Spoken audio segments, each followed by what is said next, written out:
अस्सलामुअलैकुम। एक नई वीडियो के साथ मैं आपके रूबरू हूँ। आर्टिकल्स, जी हाँ, उर्दू के तालिब इल्मों के लिए ये बहुत ही अहम है। मैं उर्दू के ज़रिए आपको बताऊंगा आर्टिकल्स क्या होते हैं और हम इसकी पहचान कैसे करें, ए, एन और द का इस्तेमाल हम किस तरह करें। ये बहुत अहम वीडियो होगी और मुझे लगता है कि इस वीडियो के बाद आपको किसी तरह की वीडियो देखने की बिल्कुल ज़रूरत नहीं होगी। ये सिर्फ उर्दू के तालिब इल्मों के लिए है। तो चलिए सीधे सीधे हम वीडियो शुरू करते हैं।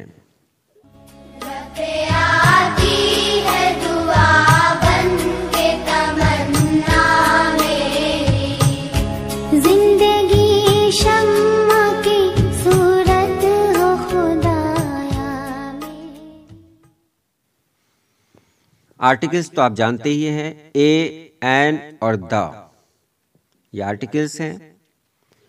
आर्टिकल्स के लिए ज़रूरी होता है ए, एन, द के लिए कि वो काउंटेबल हो और सिंगुलर हो, यानी जिसे गिना जा सके और जो एक हो। इसको याद रखना है, जिसे गिना जा सके और वो एक हो।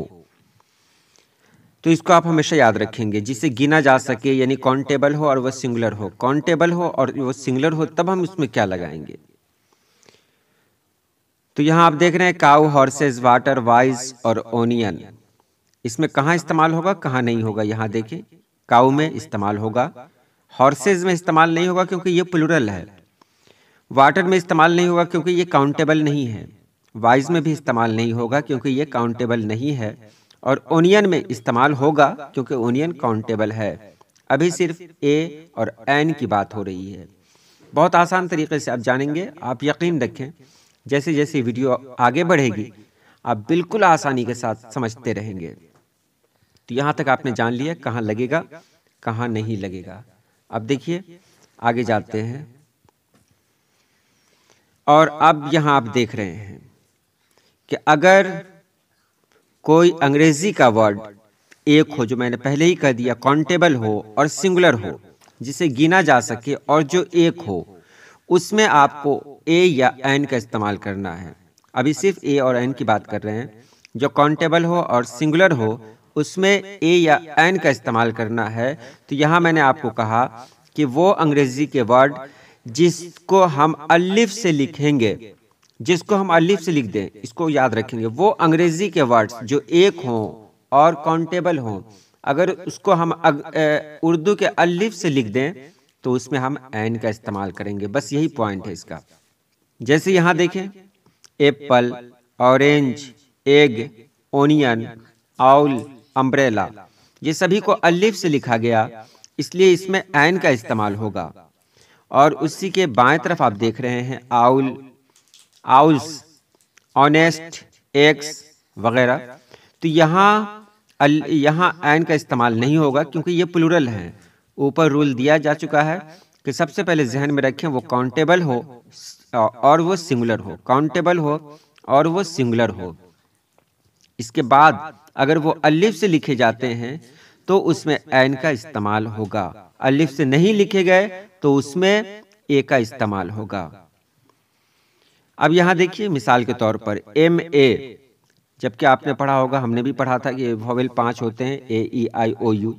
तो एम ए, जिसको एम से लिखते हैं लेकिन उर्दू में अगर लिखेंगे तो अलिफ से लिखेंगे। ऑनेस्ट बॉय, इसको लिख तो रहे हैं एच से लेकिन ऑनेस्ट को अलिफ से लिख रहे हैं। इसी तरह एमएलए है, एमएलए को लिख रहे हैं एम से लेकिन उर्दू में लिख रहे हैं अलिफ से।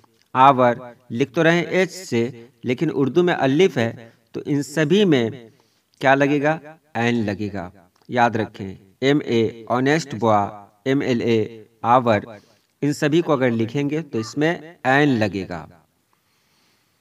और यहाँ देखें यूनिवर्सिटी, हालांकि यू है और नीचे यूरोपियन ई है, यूजफुल पेन यू है, इसको हमने अलिफ से नहीं लिखा इसलिए यहाँ पर ए का इस्तेमाल करेंगे।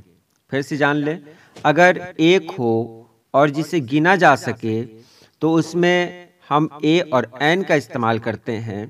तो उसको अगर हम अलिफ से लिखेंगे तो एन का इस्तेमाल करेंगे, अलिफ से नहीं लिखेंगे तो ए का इस्तेमाल करेंगे। ये तो हो गया। अब हम आते हैं द पर।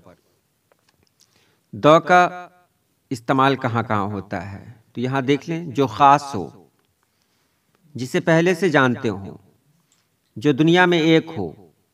और ख़ास बात यह है कि आदमी या जगह का नाम न हो। जगह का मतलब जैसे पटना, दिल्ली, कलकत्ता, ये सब न हो। ताजमहल बिल्कुल होगा। ताजमहल जगह नहीं है, ताजमहल एक बिल्डिंग है। लाल किला बिल्कुल होगा, लेकिन दिल्ली नहीं होगा।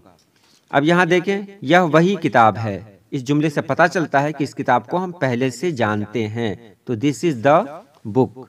इसको आपने समझ लिया, दिस इज द बुक, ये वही किताब है।